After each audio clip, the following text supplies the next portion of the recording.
Diş temizliği nasıl olmalıdır? Kuru bir fırçanın üstüne bezelye tanesinden daha küçük olacak şekilde diş macunu koyduktan sonra dişlerimizi yukarıdaki dişleri yukarıdan aşağı, aşağıdaki dişlerimiz de aşağıdan yukarıya olacak şekilde. Çiğneme yüzeylerini de bu şekilde oval hareketlerle dil tarafına bakanlar da aynı şekilde aşağıdan yukarı, yukarıdaki dişleri de yukarıdan aşağı olmak üzere ön dişlerimizi de bu şekilde fırçalamalıyız.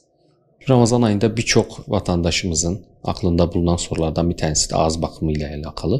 Diğer aylardan daha önemlidir bu konumuz. Çünkü bu ayda yemek yeme ve içme faaliyetleri gerçekleştiremiyoruz bu ayın içerisinde oruçlu olduğumuz vakitlerde.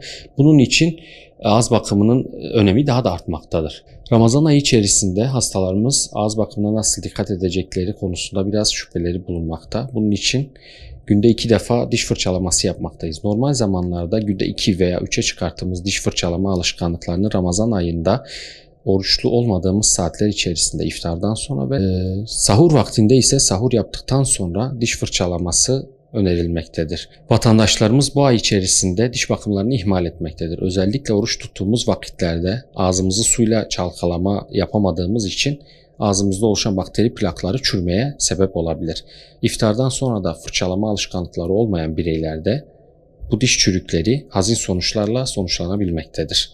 Bunun örnek verebilirsek diş çekimlerine kadar gidecek bir tablo göz önünde bulundurmaları lazım. Tabii bu durumlar sağlık kaybıyla beraber, diş kayıplarıyla beraber vatandaşlara maliyet olarak yansımaktadır. Bu ayda diş tedavilerimizi aksatmayalım.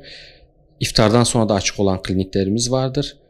En yakın kliniklere başvurmaları gerekmektedir.